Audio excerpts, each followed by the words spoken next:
How to be happy alone after 60, when family stops calling. There comes a moment, often in our 60s or 70s, when the world grows quieter, and not in a peaceful way. The phone rings less. Friends don't check in like they used to. Family gets busy, and suddenly, the stillness feels heavy. You might wonder, have they forgotten me? Am I fading from view? But what if that silence isn't a loss, but a doorway?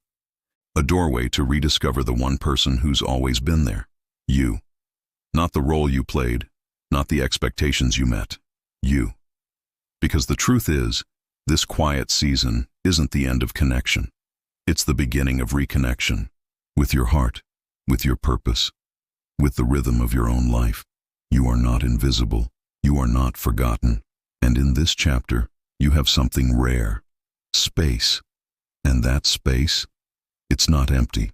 It's sacred. If you're feeling the ache of loneliness, stay with me. Because what you're about to learn could transform that ache into something deeper, something meaningful.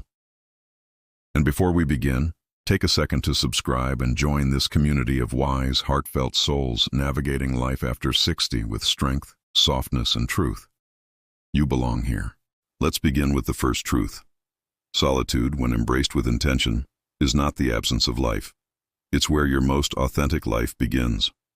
When you're not performing for others, when no one's watching, you're finally free to ask, what do I want? What brings me peace? And in that asking, your true life begins to speak. Once you begin to sit with your own presence, something unexpected happens. The noise fades, not just around you, but inside you. And in that quiet, your thoughts begin to rise. Some gentle, some painful. Some you've carried for years without ever really facing. This is where the work begins, not fixing yourself, but seeing yourself. Reflection is the second truth in learning how to be happy alone. It's not about replaying regrets or blaming yourself for faded friendships or missed calls. It's about asking honest questions with a soft heart. What kind of relationships have I allowed? Did I feel seen? Did I speak my truth, or shrink to keep the peace? Did I give more than I received, out of habit or hope? These aren't easy questions, but they're the kind that set you free. Because when you see the patterns, you can release the weight. You begin to realize it wasn't always about you.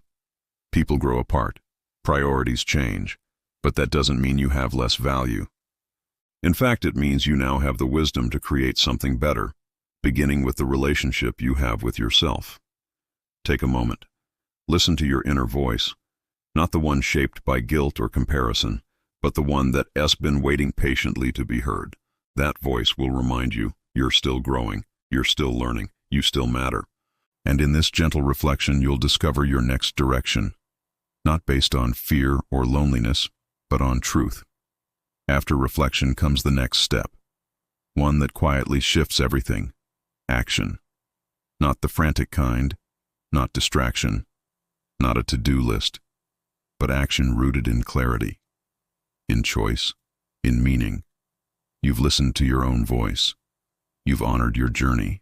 Now it's time to move, not to impress or please anyone else, but to express who you are now.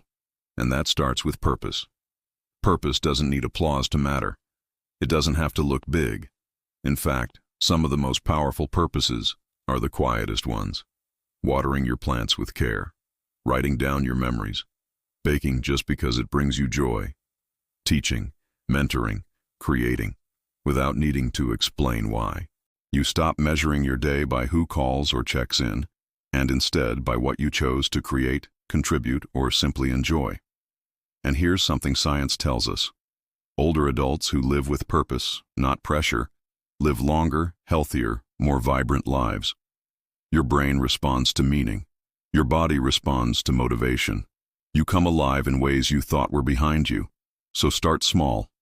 Ask, what lights me up now? What did I once love but left behind? Then listen for the whisper. It's there. That whisper is a thread. Follow it, and it will guide you toward new routines, new habits, and maybe even new relationships that reflect your current self, not just your past. As you begin to act with intention, Painting, walking, writing, or simply tending to your own well-being, something unexpected starts to unfold. Your relationships shift, not because you chased anyone, not because you tried to fix what faded, but because you came home to yourself. You stop needing constant validation. You stop wondering why certain people never called back. And instead, you start attracting connection that feels real, mutual, and rooted in who you are now, not who you used to be.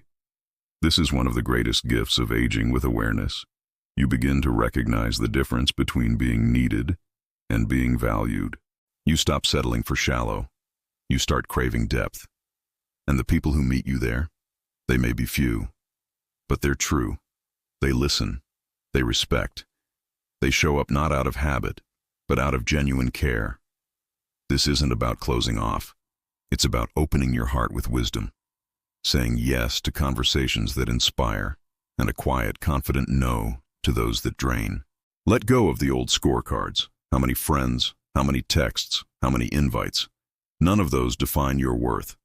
What matters now is presence, peace, and connection that adds to your life, not just fills a space.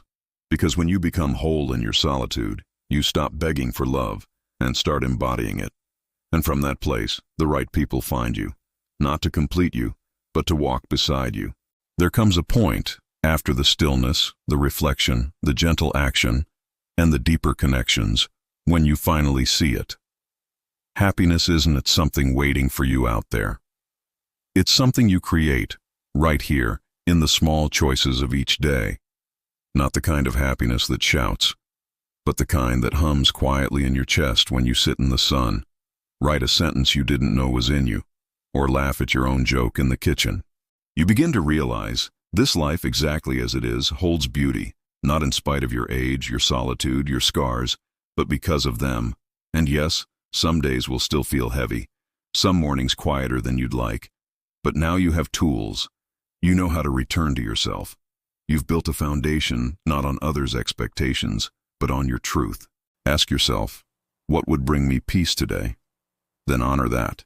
A walk, a phone call, a moment of stillness, a song, a prayer. You're no longer waiting for happiness to show up. You're living it, bit by bit, moment by moment. And remember, your best years are not behind you just because the world is quieter. They're right here, in front of you, waiting for your presence, your voice, your heart. So build joy, slowly, steadily, kindly, not to prove anything, but because you finally believe. You're worth it.